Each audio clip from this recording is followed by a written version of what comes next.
Today, I'm gonna be telling you the 10 things you need to be doing if you wanna have success during camp. Now, these are tips I used in both high school and college, and ultimately, they helped me get to the NFL. And you're gonna wanna stick around, especially for number 7, because it might be the most important one. And I know some of you might have started camp already, meant to get this video out a little bit sooner, but it's not too late to apply these tips. But if you guys like these types of videos, hit that like button, hit that subscribe button. We're definitely giving out a lot of free game on this channel, so you don't wanna miss it. But the first tip is be in shape, or if camp's already started, get in shape. Look, I'm gonna just be real with you.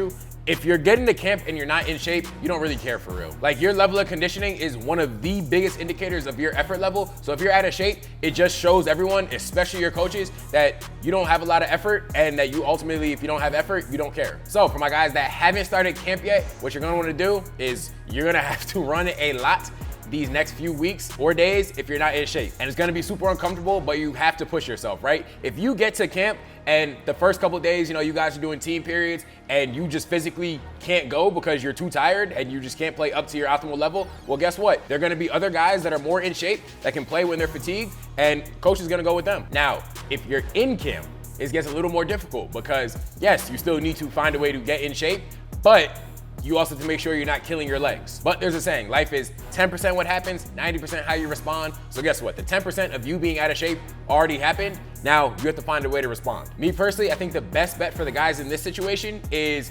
stationary bikes. If you do quick interval sprints on those, you'll still get the same level of conditioning, but it won't be as taxing on your legs. Like, it's gonna suck to look back and be like, man, I was more talented than every other guy in my position, but I was out of shape. Coach couldn't trust me in the fourth quarter, so ultimately, he didn't play me. The second tip is learn the playbook quickly. Now, if you've been in the program for a few years, you should have a good grasp. So for like my juniors, my seniors, you guys, you should already know the playbook. Now, you could have a staff change, in which case this applies to you, but this is really for the freshmen, sophomores, guys that are new to either varsity or to the program. Low-key, this kind of applies for transfers too, but either way. So there's gonna be a playbook, right? If you don't know it, your coach cannot put you on the field. Like, it's a non-starter. If the coaches can't trust you to be in the right spot, you're just not gonna be in the spot in general. So yeah, you're gonna have to dive in that playbook. Now, me personally, I was someone I could really just look at it and it would be ingrained in my memory.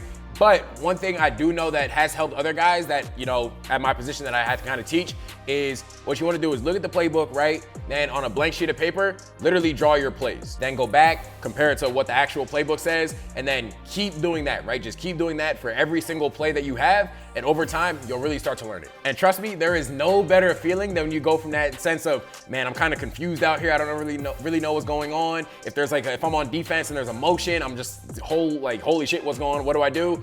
To, oh man, I know exactly what I'm calling, exactly what I'm running, exactly what's happening. And actually, for my older guys, what I want to challenge y'all to do is I want to challenge y'all to get a deeper understanding of the playbook. So say you're a safety, right? Instead of just understanding what the safeties are doing, no, I want you to understand what the linebackers are doing, what the corners are doing, even what the D line's doing. My last year at Utah State, I literally knew what the entire defense was doing. It helped my play tremendously. Tip number 3 is handle your business. Look, coaches, they do not got time to baby y'all. If you're not where you need to be, they're gonna cast you off to the side. So in the morning, you gotta do what you gotta do to be able to wake up, right? If you need to set 10 alarms, set 10 alarms. If you need your roommate to come smack you in the face, have him smack you in the face. But I can guarantee you, if you are showing up late to stuff, yeah, your coaches, it's like, it goes back to trust, right? It's gonna be a complete non-starter if they don't trust you. So you're just literally gonna be on the side watching everyone else play. And handling your business isn't just about showing up on time, right? It's when you're in meetings, how are you conducting yourself? Like, if you're sitting in the back of the meeting room and you're not a star, well, guess what? That shows a lot, says a lot about you. Coaches, they're gonna take notice. Likewise, if you're there dozing off, you're in practice goofing around,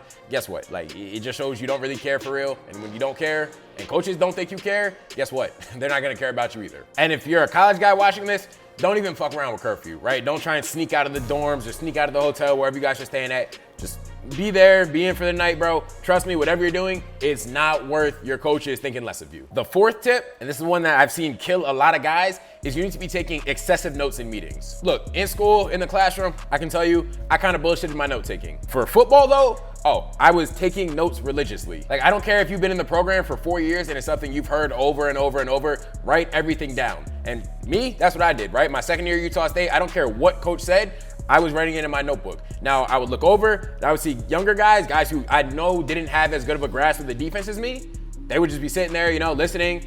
It's cool, right? You think you got it, you get to the field, there's a lot of information you have to process. Now you forget that one little thing coach said. Now he's yelling at you because he said it in the meeting. So if he said it in the meeting and you fuck it up on the field, guess what? Your stop, going down. So yeah, write stuff down because that's gonna help you retain the information. And I don't even care if he's talking to some other player, right? If he's talking to a different player, just treat it like he's talking to you, write it all down. Because football is a super detailed sport, and those little small details that you think might not matter or you think you can just remember, having those down will set you apart from the competition. But tip number 5, and this kind of builds off of number 4, is don't ever make the same mistake twice. So me personally, I believe that you should be striving for perfection. Some people are gonna say that's unattainable. Some people are gonna say it's putting too much pressure on yourself. Guess what? Fuck them, they don't have big aspirations. But it's football. No one's perfect, you're gonna make mistakes. The key is do not ever, ever, ever have a coach repeat himself on a mistake you made. Or low key, don't ever have a coach repeat himself on a mistake someone else made either. So say your coach wants your alignment at 15 yards in the B gap and you're 10 yards in the C gap, you know, you do it one time, all right, cool. He's gonna correct you in film, he might even yell at you, oh well, right? Learn from it, build, move on. But if you show up the next day and you're lined at 12 yards, guess what? Real quick, he's gonna say, you know what, it's not even worth it. My coaching's not getting through. I'm just gonna move on and coach up someone else. And that's why I said taking notes is so important, because in the meetings, that's when you're gonna learn what's right and what's wrong. So if you write down your mistakes and the corrections, guess what? It's gonna be ingrained in your memory. The next day when you line up, trust me, you're gonna get it right. And like I said, even if he's coaching up someone else, still write the information down, because if one person messes it up, he coaches it up, and then someone else messes it up the next day, it just proves they weren't paying attention. If you're not paying attention, you don't give a fuck. If you don't give a fuck, guess what? The coaches ain't gonna give a fuck. Tip number 6 is gonna be staying on top of your nutrition and hydration. Look, camp is a difficult time. Your body's gonna be going through it. You're gonna be sweating nonstop. You have to replenish that. That is quite literally the only way to perform to your maximum capacity, and is yet another thing that is in your control. You should be drinking fluids nonstop. You need to be taking in electrolytes. Whenever there's mealtime, you need to make sure you're eating. Because if you're not eating, if you're not drinking, you get to the field, you cramp up, guess what? Those are reps you are missing. Those are reps someone else is gonna have a chance to impress the coaches with. Likewise, I know how hard we all work throughout the offseason, put on weight, put on strength. Guess what? You're going to lose a lot of that during camp. Like, you're burning a lot of calories, you're sweating during practice. The only way to make sure all the gains you got during the offseason don't go to waste is to eat food. It's like at Michigan and Utah State, we'd have weigh-ins before and after practice. However much you lost, you had to make sure that you were eating food, enough food to put that back on before the next morning. And you might be tired, you might not be hungry. Shit, eating food essentially is gonna be a job. Guess what?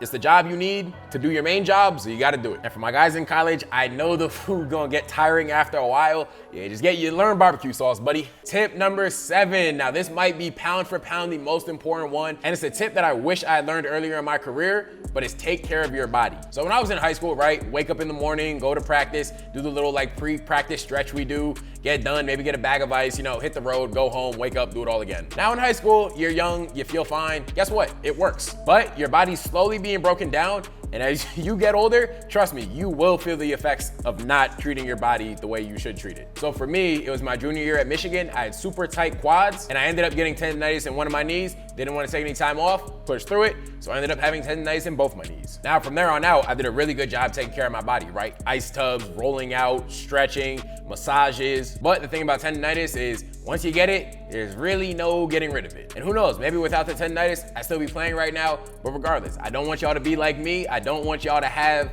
something that is easily avoidable happen. So just build a routine that helps you take care of your body. Now, I actually made a video on that, so you can click up here to see that full routine. Because while you think you're good now, you don't need it. Oh, he's just an old man talking. Trust me, you never think it's you until it's you. The 8th tip is gonna be give effort at all times. Now, I've said a lot about effort up to this point, but that's because it's so crucial. In football, and really life in general, there are gonna be a lot of things you just can't control, right? And I always say control the controllables. Effort is probably the thing you have the most control over. Like, what's really the difference between walking off the field and running off the field? What's really the difference between sitting in the front of the meeting room and the back of the meeting room? I mean, what's really the difference between running someone down, chasing the ball, and letting them walk into the end zone? Like, those are all little things that just show everyone that you actually care. Not to mention, this is more so for my defensive guys, you can get a lot of stats just by effort. My last year at Utah State, I had 93 tackles. I would say at least 25 to 30 of those were solely just from running to the ball. And off of that too, let's just call this tip 8.5, is have energy, have enthusiasm, right? You might not always want to be there. Guess what? You don't really got to show it, right? You're going to wake up a lot of times. You're going to feel tired. You're going to feel sore. You can't let that affect how you come off to other people. But moving on, tip number 9 is going to be cut out all distractions. So me personally, I was not someone who ever felt distracted by social media, but I know a lot of guys do. So if you're someone that needs to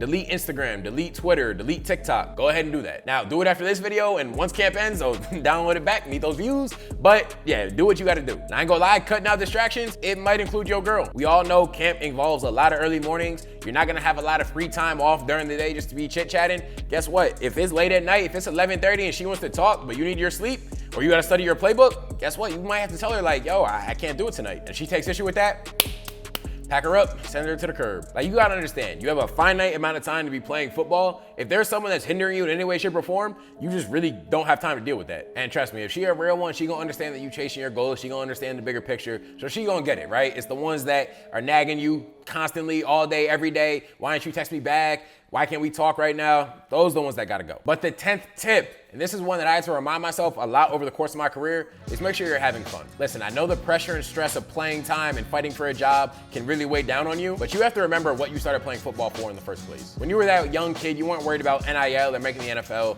You just really had fun putting the pads on and playing with your friends. And sometimes you just have to break it down to that. Those small moments in the locker room, just having laughs with your teammates. Trust me, once football's over with, you're never gonna have those again. So really, in the moment, cherish those. And I know there's gonna be coaches yelling at you, your body's gonna be hurting. The times I played the best in my career is when I was having the most fun on the field. But those are the 10 tips that helped me succeed during my career. Hopefully you guys can apply them and see the difference it makes. But if this video helped you, hit that like button, hit the subscribe button to see all the free game we give out on the channel. And I know camp's difficult, but remember, if it was easy, everyone would be doing it.